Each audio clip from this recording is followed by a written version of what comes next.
તો પાટલીપુત્રના રાજાએ એક સુંદર રાજમહેલ બંધાવ્યો હતો. આરસ પહાડમાંથી બનાવેલો આ ઝાંઝરમાન રાજમહેલ જોવા શરૂઆતમાં રાજાએ પ્રજાને છૂટ આપી હતી. આ રાજમહેલની ખ્યાતિ દૂર દૂર સુધી પસરી જતા એના ઠાઠમાઠ અને સૌંદર્યને નજરે નિહાળવા લોકો દૂર દૂરથી ખેંચાઈ આવતા હતા. લોકોના ટોળે ટોળા રોજ આવતા ને રાજમહેલ જોઈને પાછા ફરતા ત્યારે બે મોઢે પ્રશંસા કરતા નીકળતા. નગરને છેવાડે સ્મશાન પાસે આવેલી ઝૂંપડપટ્ટીમાં રહેતા ચાંડાળોને પણ સાંભળીને રાજમહેલ જોવાની ખૂબ ઈચ્છા થઈ આવતી. પોતાના રાજાનો રાજમહેલ નિહાળવા આ ચાંડાળો પણ ખૂબ જ આતુર હતા. પરંતુ અસ્પૃશ્યતાને અંધની જેમ વળગી રહેલા એ જમાનામાં આ ચાંડાલોને રાજમહેલ તો શું, નગરમાં ઘૂસવાની પણ મનાઈ હતી. એટલે એ બધા રાજમાર્ગની એક કોરે ઊભા રહીને રાજમહેલ જોતા જતી આવતી ભીડને જોઈને એમના મોંએથી થતી રાજમહેલની પ્રશંસા સાંભળીને જ સંતોષ માનતા હતા. આ ચાંડાળોના પ્રમુખ હરિસેવકની એકની એક દીકરી કેતકી નાની હતી.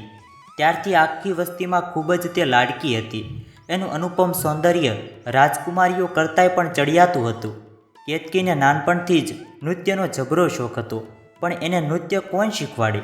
એટલે ધીરે ધીરે કોઈને ગુરુ બનાવ્યા વિના જ જાતે આવડે એવું લોકનૃત્ય એ કરતી. એમાં એ પારંગત બની ગઈ હતી. લગ્ન પ્રસંગ કે તહેવારમાં એના નૃત્ય વિના કોઈ ઉત્સવ પૂરો થતો નહીં. હવે કેતકી 14 વર્ષની સુંદર કિશોરી બની ગઈ હતી.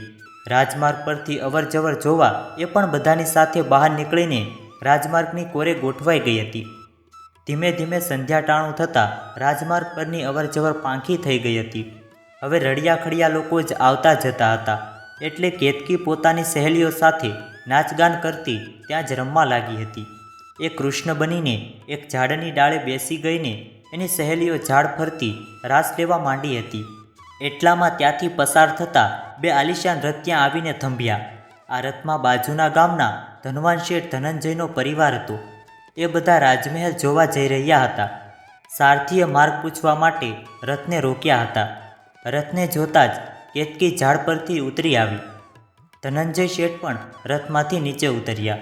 શેઠે માર્ગ પૂછ્યો એટલે ચાંદીની ઘંટડીના રણકાર જેવા મધુર સ્વરે કેતકીએ ઉત્તર આપ્યો, શેઠજી, મેં રાજમહેલ તો જોયો નથી, પણ હું રસ્તો દેખાડી શકું.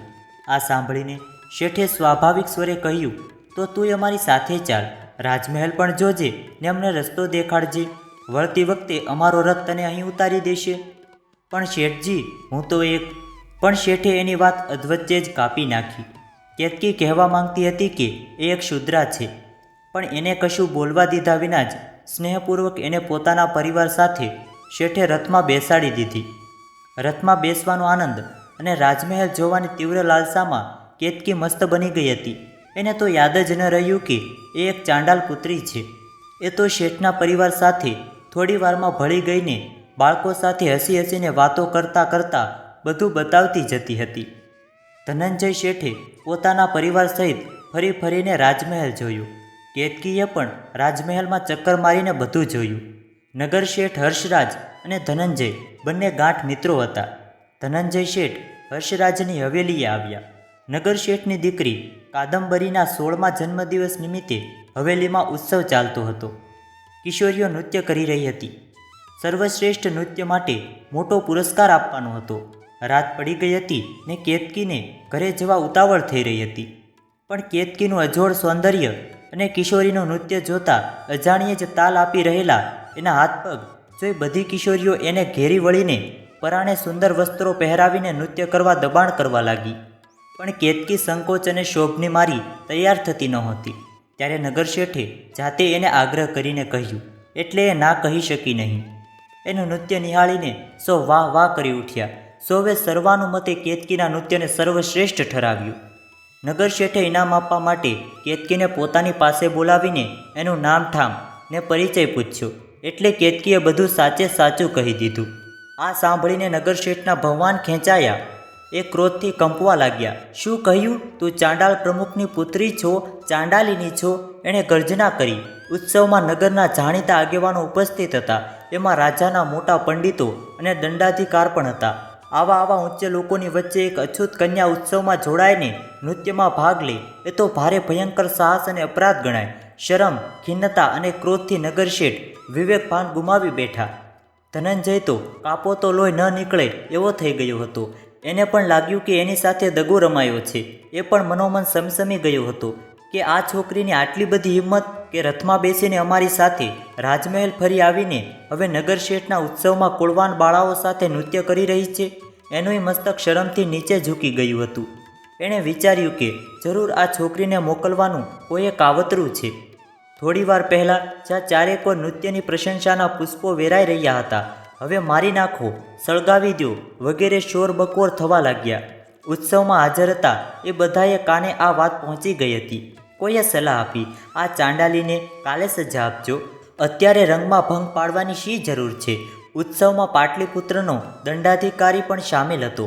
એણે કેતકીને દંડ આપવાનો ભાર પોતાના માથે લઈ લીધો. સવાર સુધી એને એક અંધારી ઓરડીમાં પૂરી દેવામાં આવી. આમોદ પ્રમોદ પૂર્વવત ચાલવા લાગ્યા. આ ઉત્સવ મધરાત સુધી ચાલતો રહ્યો. પછી સૌ મહેમાનો પોતપોતાને ઘરે ચાલ્યા ગયા. સવારે દંડાધિકારી પોતાના સિપાઈઓને લઈને નગર શેઠની હવેલીએ આવી પહોંચ્યો.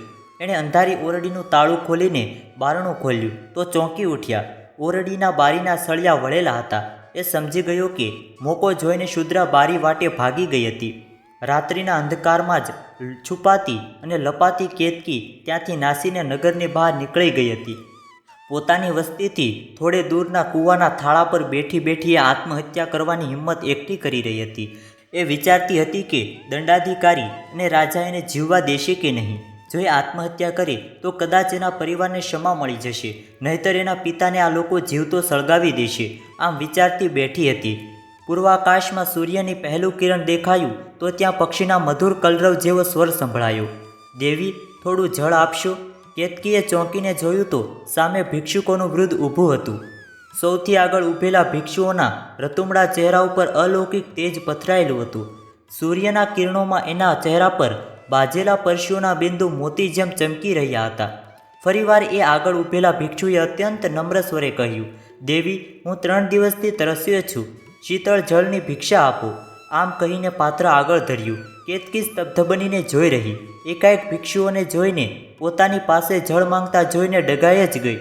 નગરમાં પ્રવેશ કરીને રાજમહેલ અને નગર શેઠની હવેલીમાં જઈને એ ભયંકર અપરાધ કરી ચૂકી હતી. હવે બૌદ્ધ ભિક્ષુઓને પોતાના હાથે પાણી પીવડાવીને બીજો અપરાધ શી રીતે કરી શકે? એટલામાં દંડાધિકાર, નગર શેઠ અને ધનંજય શેઠ કેતકીને શોધતા શોધતા ત્યાં આવી પહોંચ્યા. એટલે જોયું તો સ્વયં ગૌતમ બુદ્ધ ઊભા ઊભા જળની ભિક્ષા માંગી રહ્યા હતા. ભારે વિચિત્ર દૃશ્ય હતું. તથાગત શુદ્રા પાસે ભિક્ષા માંગી રહ્યા હતા ને શુદ્રા ભયથી કંપી રહી હતી.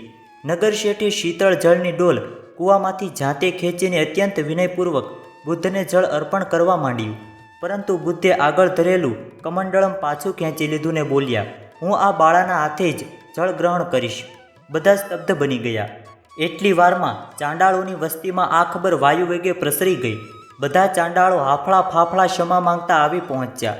હરિસેવક તો થરથર કંપતો હતો. ભગવાન બુદ્ધને એક શુદ્રા પાસે ભિક્ષા માંગતા જોયા એટલે દંડાધિકારી તરત જ મહારાજને ખબર કરી. આ સમાચાર મળતા જ નરેશ પોતે તાબડતોડ આવી પહોંચ્યા. મહારાજના હાથમાં શીતળ ગંગાજળ ભરેલા સુવર્ણ કળશ ઝગમગી રહ્યો હતો. નરેશે આગળ વધીને કમંડળમમાં ગંગાજળ રેડવાની ચેષ્ટા કરી, પણ બુદ્ધે 2 ડગલા પાછળ હટી ગયા ને કેતકી સામે જોઈને એ જ શબ્દ બોલ્યા, દેવી, ભિક્ષા આપો. થોડી વારમાં તો નરેશ સ્તબ્ધ બનીને ત્યાં જ જમીન સાથે જડાઈને ઊભા રહ્યા. પછી અત્યંત નમ્ર સ્વરે કહ્યું, તથાગત, ક્ષમા કરજો, પણ આ ચંડાલીની છે.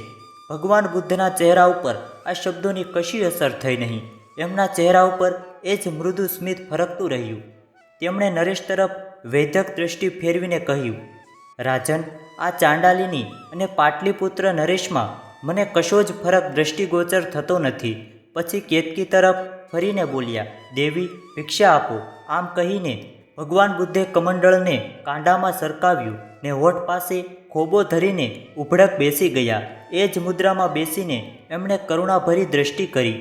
ક્ષણવારમાં કેતકીને કશું જ સમજાયું નહીં. એકાએક એનામાં ગજબની હિંમત આવી હોય એવું લાગ્યું. એના ચહેરા ઉપર છવાયેલી ભયની કાલીમાં જાણે સૂર્યના કિરણોમાં એકાએક ક્યાંક અદૃશ્ય થઈ ગઈ હોય. એણે મક્કમતાથી કૂવાની પાળ પર પડેલી ડોલ તરફ ડગ માંડ્યા. દોરડે બાંધેલી ડોલને કૂવામાં પધરાવીને થોડી જ વારમાં સ્ફૂર્તિથી શુદ્ધ અને શીતળ જળ ભરેલી ડોલ બહાર ખેંચી લીધી. એ ડોલ લઈને બુદ્ધ પાસે આવી ને ખોબો ધરીને જળની પ્રતીક્ષા કરી રહેલા ભગવાન તથાગતને જળ પીવડાવવા માંડી. તથાગત પોતાની તરસ તૃપ્તિ કરી રહ્યા. કેતકીનું હૈયું ભરાઈ આવ્યું. એની બંને આંખોમાંથી અશ્રુધારા વહેવા લાગી. એ ગરમ ગરમ અશ્રુઓ તથાગતના મુંડાવેલા મસ્તક ઉપર પડ્યા. અશ્રુઓની ધાર જળની ધારા સાથે ભળી ગઈ, જાણે પવિત્ર સંગમ રચાઈ ગયો હોય. એ પવિત્ર ધારા તથાગતની અંજલિમાં પડવા લાગી. એ શીતળ જળમાં શુદ્રાના ઉષ્ણ અશ્રુઓ ભળી ગયા. જળ પીને બુદ્ધ ભિક્ષુકો સાથે ત્યાંથી ચાલી નીકળ્યા. એમની પાછળ પાછળ જય સમુદાય ચાલવા માંડ્યા. એ દિવસે તથાગતે ચાંડાળની વસ્તીમાં પ્રવચન કર્યું. થોડા દિવસ પછી પાટલીપુત્ર વાસીઓએ જોયું તો કેતકી બૌદ્ધ ભિક્ષુણી બની ગઈ હતી. પાટલીપુત્ર નરેશ પૃથ્વી પર બેસીને શુદ્રાઓને મુખેથી પ્રવચન સાંભળી રહ્યા હતા. આજે અશ્રુઓની ભિક્ષાનું રહસ્ય પાટલીપુત્રના સમ્રાટને સમજાઈ ગયું હતું.